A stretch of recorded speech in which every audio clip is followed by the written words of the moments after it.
I am of the opinion that the recently delivered budget is lacking relief that the public so desperately deserves. These are very hard times, and the taxes imposed by the Minister of Finance in his last budget, I was of the hope that these taxes would have been relieved to the average consumer. But as we have heard his budget, they are void of any tax relief to the average consumer. For instance, there is no provision in the budget for a wellness program where the basket of goods is extended to include food items that would benefit the average consumer in terms of living a healthy lifestyle. To me, the Minister of Finance could have extended the basket of goods to include various food items where the average consumer could purchase those food items at a lesser market rate, making it more affordable for them.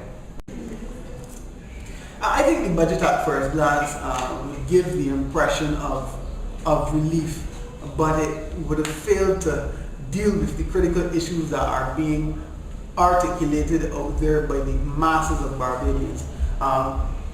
Tinkering with the economy in terms of having the threshold increase, and well, that is a good measure because it places those persons who would have been taxed because they would have had properties over $150,000.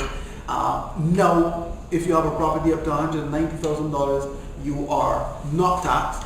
I think that to the concessions for those persons who go to who have materials and equipment that conserve energy, step in the right direction, and even a promotion of the arts industry.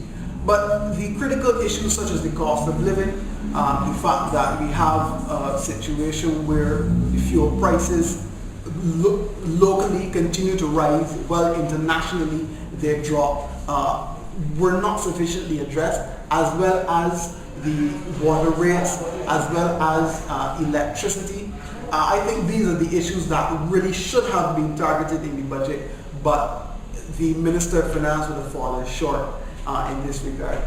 But generally, I think it was a budget of tinkering and a tactical budget as we are leading up to an election.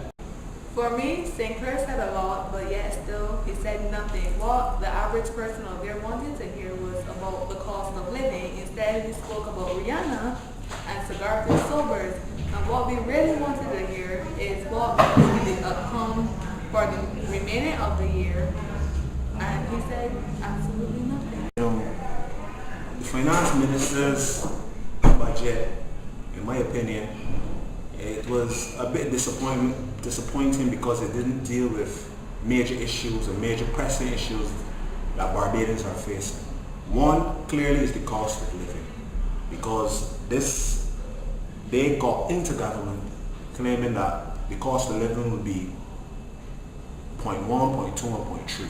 Those were the key issues, the core issues. Yet this budget did not deal at all with the cost of living, which has risen, rather has doubled in the last 3 years. So therefore, a basket of goods that persons would have been able to purchase in 2008 is now twice as costly, which to my mind also has some healthcare implications, because as the cost of goods and especially food items rise, then persons are going to be looking for the most inexpensive foods to purchase, which will deteriorate over the long run their health status. What I found about his budget that was really missing, and if you compare it to when Arthur's budget replied, you will find that the context of Chris Sinclair's budget was missing. Arthur was able to put the whole budget in context, and this is really what separates Chris Sinclair from Owen Arthur. You can see two different styles, and that Owen Arthur is definitely the man for the job, because putting it in international context, first of all, I agree completely with him where you cannot compare Barbados with Greece. All he did was a few cosmetic measures and some cricket analogies. I mean, I'm a cricket enthusiast myself. By the end of the day, I'm more interested in being able to pay my bills.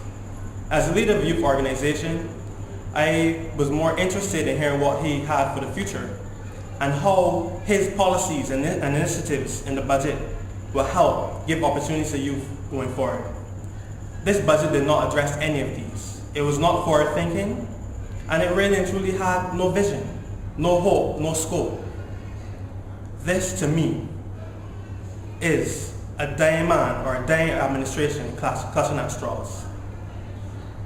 It was political theater, and you can see today that compared to what happened yesterday, we had actually an economic guru telling you why things are the way they are and the way to get them better. He laid out a roadmap, he laid out policies, and I'm sure with the Barbados Liberal Party taking over the government again, we will see prosperity again. Listening to the budget reply, however, by the current leader of the opposition, I am very impressed because for the first time in this nation's history, a budget reply has not only been to criticize the government on their inefficiencies in delivering the budget, but the leader of the opposition has offered remedies available to the current government.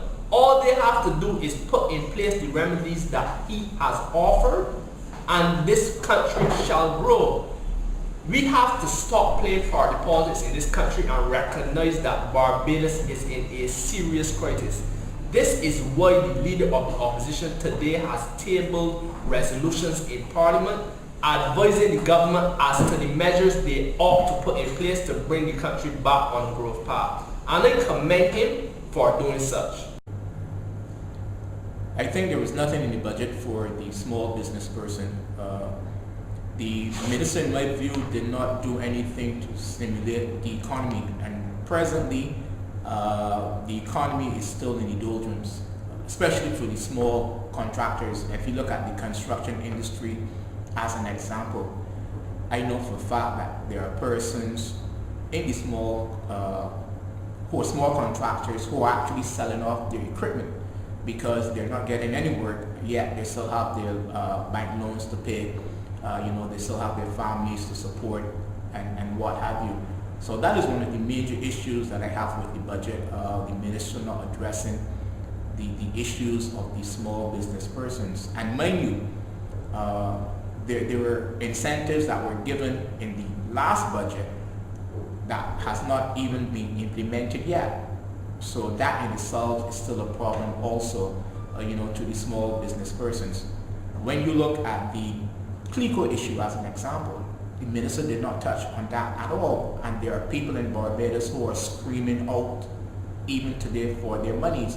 Persons obviously have no idea if they're going to get their monies back or not, and that in itself is a major issue as far as I can see. In terms of the response to the issues of the creative arts as an example, I myself think that is a good thing, and there's money that can be made, but based on my limited information on it, I believe that in itself is going to take a while before it shows any type of it bears any type of fruit.